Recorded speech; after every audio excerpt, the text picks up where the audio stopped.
Hoje a gente vai conversar sobre um assunto que mexe com o futuro de muita gente. A sustentabilidade do nosso INSS. Isso aí. É um tema quente, né? Com certeza. Muita gente conta com ele, ou vai contar lá na frente, mas tem umas projeções aí que deixam a gente pensando. É. Vamos dar uma olhada mais de perto na demografia, nas contas do sistema, entender o que isso significa para o nosso planejamento, né? Tem gente que fala até numa bomba relógio. Pois é. E é bom começar lembrando como ele funciona, né? Basicamente, é um regime de repartição, Assim. ou seja, quem está trabalhando hoje com as contribuições paga quem já está aposentado ou recebendo algum benefício. Nossa conversa aqui vai se basear em dados, projeções públicas, tipo as do IPEA. Legal. E esses dados mostram uma coisa bem visual, né? A nossa pirâmide etária mudou muito. Mudou completamente. Lá nos anos 70 era aquela pirâmide clássica. Um monte de jovem na base, poucos idosos lá em cima. Exato. Agora, se a gente olha, já não é bem uma pirâmide. Parece mais uma torre, talvez. Tem mais gente com 40 anos do que criança de 4 anos. Exatamente. E a projeção, olha só, para 2060 é mais radical ainda. Como assim? A previsão é ter mais gente com 70 anos do que crianças com 4. É uma inversão bem forte. Nossa. E isso impacta direto o sistema de repartição, imagino. Diretamente, porque a lógica dele depende dessa base larga de contribuintes. E aí que a coisa fica interessante, ou preocupante. A projeção do IPEA para 2060 é de 0,86 contribuinte para cada beneficiário. Menos de 1 para 1. Menos de uma pessoa trabalhando para sustentar cada aposentado ou pensionista. Isso muda tudo. E olha que o déficit já existe hoje, né? Sim, já é uma realidade. O último dado consolidado falava em 315 bilhões de reais de déficit. Isso mesmo depois da reforma de 2019. Exato! E para entender por que chegamos aqui, tem 2 fatores principais, né? Demográficos. Quais seriam? Primeiro, a longevidade. A gente está vivendo mais, felizmente. A expectativa de vida no Brasil está aí por volta dos 76 anos e subindo. Uhum. Tem até umas teorias mais futuristas sobre velocidade de escape, que a gente poderia ganhar anos de vida mais rápido ainda. Mas, bom, o fato é que vivemos mais. Certo. E o outro fator? A taxa de fecundidade caiu demais. Lá nos anos 40, era mais de 6 filhos por mulher, em média. 6? Nossa. Hoje está em 1,57.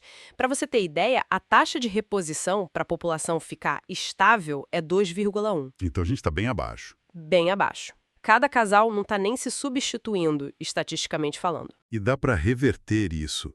Aumentar a natalidade, por exemplo. Parece difícil. É muito difícil. São mudanças sociais e econômicas muito profundas, né? Custo de vida nas cidades, mais tempo de estudo, as pessoas formando família mais tarde. É verdade. A gente vê isso até no mercado imobiliário, né? Apartamento pequeno, estúdio bombando, condomínio com espaço para pet em vez de parquinho para criança. Não é algo que uma política pública isolada consiga reverter facilmente. Entendi. E essa situação de envelhecer e ter menos filhos acontece em outros lugares também, né? Como a gente se compara? Acontece sim. É uma tendência global em muitos países. Mas o Brasil tem uma questão delicada. O Japão, por exemplo, é o caso extremo de envelhecimento. Lá é bem avançado, né? Quase 30% da população tem mais de 65 anos. E lá, a pensão média, convertendo para reais, daria uns R$ 8.000. Só que o custo de vida média é mais perto de R$ 11.000. Fora a dívida pública deles, que é gigante, mais de 250% do PIB. Uau! A gente vê problemas parecidos na Rússia, Coreia do Sul, Europa. Lembra dos protestos na França recentemente por causa da reforma da Previdência? Lembro sim. A grande diferença para o Brasil, e esse é um ponto importante, é que a gente está envelhecendo antes de ficar rico como esses países. Eles enriqueceram primeiro, depois envelheceram. A gente está fazendo o caminho inverso, de certa forma. Complicado. E aqui no Brasil a dependência do INSS é enorme, né? Muito grande. Tem pesquisas, acho que da Ambima, que mostram que para metade da população, o INSS vai ser a principal, se não a única fonte de renda na aposentadoria. Exatamente. E o paradoxo é que, ao mesmo tempo, pouca gente consegue formar uma reserva própria. A mesma pesquisa mostra que só uns 19% começaram a poupar para isso. Pois é.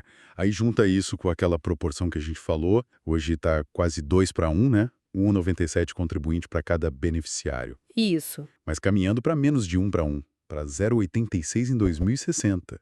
A conta não fecha, né? Não fecha, e é por isso que a gente já teve tantas reformas da Previdência.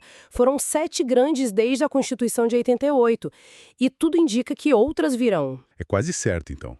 E essas novas reformas podem significar o que na prática para a gente? Bom, as alavancas são sempre as mesmas, né? Aumentar a idade mínima. Li algo sobre o Banco Mundial projetar 78 anos para viabilizar o sistema. 78 é mais que a expectativa de vida hoje. Pois é, são projeções atuariais, né? Outra possibilidade é aumentar o tempo de contribuição exigido, ou então ajustar o valor dos benefícios para que eles cresçam menos que a inflação, perdendo valor real. Entendi. Menos dinheiro no bolso do aposentado, no fim das contas. E ainda tem a questão da fragilidade do sistema, né? Vira e mexe aparece notícia de fraude. Sim, isso é outro fator. Recentemente mesmo, a PF e a CGU descobriram um esquema bilionário de mais de 6 bilhões em descontos indevidos em benefícios. Isso tudo mina ainda mais a sustentabilidade. É muito dinheiro. Se a gente junta tudo isso, fica bem claro que o modelo atual, do jeito que está, dificilmente se sustenta no longo prazo. Certo. Por isso, muitas análises apontam para a necessidade de cada um pensar em construir o próprio patrimônio para complementar ou até substituir a previdência pública. A tal da reserva pessoal. Exato. Fazendo uma conta bem simples, tá? Só para ilustrar. Se alguém guardar, sei lá, R$ 500 por mês, por 35 anos, Uhum. e conseguir uma rentabilidade real, já descontando a inflação, de 6% ao ano, que é algo factível no longo prazo com bons investimentos, essa pessoa poderia acumular algo perto de R$ 1 milhão em valores de hoje. 1 milhão. É um valor expressivo. E a grande diferença aí é que esse dinheiro é da pessoa, né? Exatamente. Esse patrimônio é seu, da sua família. Se algo acontecer, ele pode ser herdado. O benefício do INSS, na regra geral, cessa com a morte do titular. Claro, tem a pensão por morte, com regras específicas, mas o benefício principal acaba ali. Faz toda a diferença. E tudo isso acho que levanta uma questão importante para a gente refletir. Qual seria? Diante dessas tendências todas, demográficas, financeiras, que parecem tão difíceis de mudar, qual passa a ser o tamanho da nossa responsabilidade individual? De cada um planejar a própria segurança financeira lá na frente, sem depender só do que o sistema público vai poder ou não oferecer. É uma ótima pergunta para a gente levar para casa e pensar.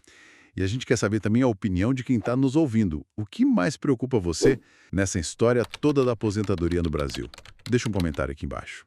Ou, quem sabe, sugere um tema para uma próxima análise nossa. Isso aí. E não esquece, claro, de curtir, se inscrever no canal e ativar o sininho para não perder os próximos conteúdos. E aquele lembrete importante. Esse nosso papo aqui, esse estudo, não é recomendação de investimento, tá? Nenhuma análise ou serviço do tipo. Qualquer decisão sobre investir é responsabilidade de cada um. Perfeito. Um abraço e até a próxima. Até a próxima!